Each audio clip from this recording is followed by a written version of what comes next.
আসসালামু আলাইকুম। সাব্বির সলভ একাডেমির পক্ষ থেকে আপনাদের সকলকে স্বাগতম। তো ভাইয়া আজকে আমি শেখাবো অনার্স দ্বিতীয় বর্ষের অর্থাৎ ৭৫-৩ এর অধ্যায় ৫ এর একটি গুরুত্বপূর্ণ সমাধান।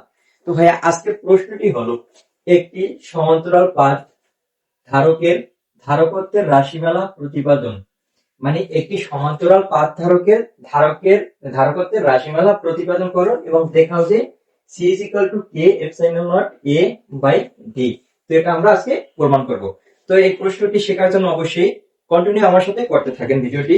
তো ভাইয়া দেখেন, প্রথমে লিখি কি, সমান্তরাল পাত ধারকের ধাতব পাত দুটি m ও n এরা সামান্য দূরে থাকে। একটা চিত্র, এই চিত্রের এই যে সমান্তরাল ধাতব পাতের দুটি এম আর একটা কি এন, এই ধাতব পাত দুটি কি, একটা হচ্ছে এম আর একটা হচ্ছে এন, এরা সামান্য দূরে অবস্থান করে। এরা ভাইয়া সামান্য কি দূরে থাকে।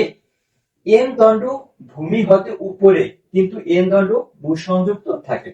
এই যে এন দণ্ডটা আছে, এটা এই যে ভূমি, এই ভূমি হতে কি সামান্য উপরে, মানে ভূমির উপরে থাকে, কিন্তু এন দণ্ডটি এই যে ভূমির সাথে ভূসংযুক্ত থাকে, মানে ভূমির সাথে ভূসংযুক্ত থাকে।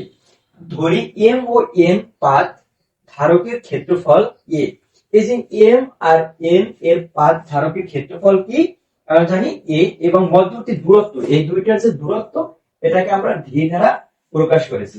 মধ্যবর্তী দূরত্ব কি ভি। মনে করি এম পাতের চার্জের তল ঘনত্ব সিগমা। তো এই যে মনে করেন আপনার এম পাতের চার্জ তল ঘনত্ব যে আছে, তল ঘনত্ব, সেটা তল ঘনত্বের মান হচ্ছে আমরা কি সিগমা। তো দেখেন আমরা জানি তল ঘনত্ব সিগমা। এখন আমরা জানি কি তল ঘনত্ব সিগমা মানে কি চার্জ বাই ক্ষেত্রফল। তো চার্জ বাই ক্ষেত্রফল, তো চার্জকে আমরা কিউ দ্বারা প্রকাশ করি আর ক্ষেত্রফল আমরা এ দ্বারা প্রকাশ করি। এটাকে আমরা ১ নং সমীকরণ দিয়েছি। তো দেখেন পরে, এবং পাতদ্বয়ের মধ্যবর্তী স্থানের বৈদ্যুতিক প্রাবল্য, এই পাতদ্বয়ের মধ্যবর্তী যে স্থানের বৈদ্যুতিক প্রাবল্যটা আছে, সেই প্রাবল্য হলো E is equal to sigma by epsilon naught। এটা আমরা আগেই জানি। তো এটা আমরা কি মানে ২ নং সমীকরণ দ্বারা প্রকাশ করেছি। এখন দেখেন, এখন চার্জকে এক প্রান্ত হতে অন্য প্রান্তে আনতে কৃত কাজের পরিমাণ হবে পাত দুটির বিভব পার্থক্য। এখন দেখেন চার্জকে এক প্রান্ত হতে অন্য প্রান্তে আনতে কৃত কাজ হবে কি পাত দুটির বিভব পার্থক্য। এখন কৃত কাজ, তো আমরা জানি এখন কৃত কাজ আমরা জানি কি V is equal two E into V.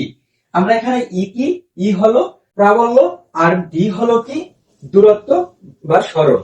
তো ভাইয়া এখান থেকে আমরা লিখতে পারি ই ইজ ইকুয়াল টু, আমরা জানি কি ই ইজ ইকুয়াল টু এখানে পেয়েছি সিগমা বাই এপসাইলন নট।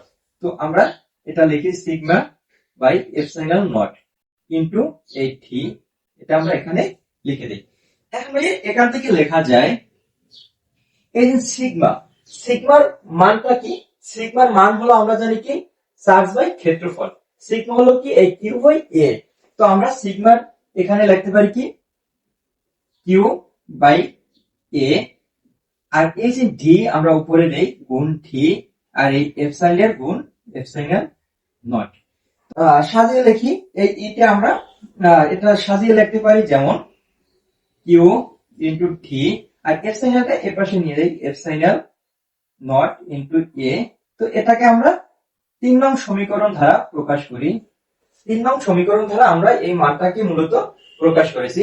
এখন দেখেন ধারক, এটা ভির মান, ধারকত্ব সি হলে আমরা জানি, ধারকত্ব যদি সি হয় তাহলে আমরা জানি কি সি ইজ ইকুয়াল টু আধান বাই বিভব। তো আমরা এখান থেকে লিখতে পারি সি ইজ ইকুয়াল টু আধান কি, আধান হচ্ছে কিউ চার্জ, আর বিভব কি V. C is equal to আধান বাই বিভব, এখানে আমরা লিখতে পারি কিউ বাই ভি। তো এখন আমরা এখানে মানটা লিখি, এই মানটা এখানে লিখি। দেখেন কিউ উপরে থাকবে কিউ, আর আমরা ভি, ভি দ্বারা মানে কি প্রাবল্য আপনার এখানে পেয়েছি ভি দ্বারা কি দুটি চার্জের বিভব পার্থক্য আমরা এখানে ভি দ্বারা পেয়েছি Q into D by epsilon not into A. তো আমরা এই যে ভির জায়গায় আমরা সেটা লিখতে পারি Q into D by epsilon not into A. তো আমরা মূলত এই যে এখানে আপনি বোঝার ক্ষেত্রে ভি ইজ ইকুয়াল টু লিখে দিতে পারেন Q into D epsilon not into A, এটা লিখতে পারেন।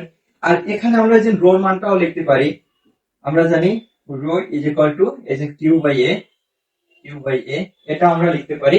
এখন ভাইয়া এখান থেকে আমি সাজিয়ে লিখি, এই যে নিচের মানটা উপরে চলে যাবে, তাহলে থাকবে কি Q into epsilon not into A, আর আপনার এখানে আছে উপরে নিচে আছে কিউ ইন্টু ভি।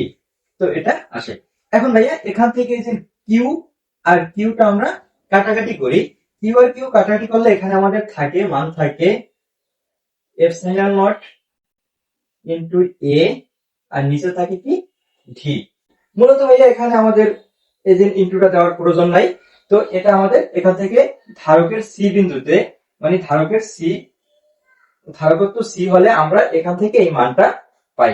তো এখন ভাইয়া দেখেন এখানে পরবর্তী স্টেপে দেখছি কি, এখন পাত দুটির মধ্যবর্তী স্থানে ডাই ইলেকট্রিক উপস্থিত হলে, একটা মানে কি এই যে ধারকত্বের মাঝে যদি আমরা কি করি, পাত দুটির মধ্যবর্তী স্থানে ডাই ইলেকট্রিক যদি আমরা উপস্থিত করি, মানে ডাই ইলেকট্রন আনি, তখন আমরা পাই কি সি ইজ ইকুয়াল টু এই যে ধারকত্ব is equal to K epsilon not A by V.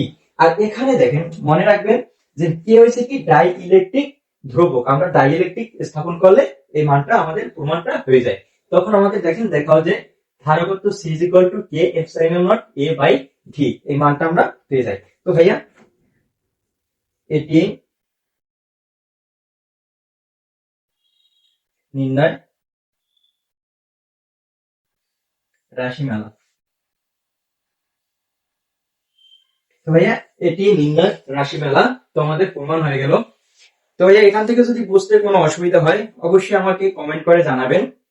আর ভাইয়া ভিডিওটি যদি ভালো লেগে থাকে অবশ্যই আমার ইউটিউব চ্যানেলটি সাবস্ক্রাইব করে দিবেন।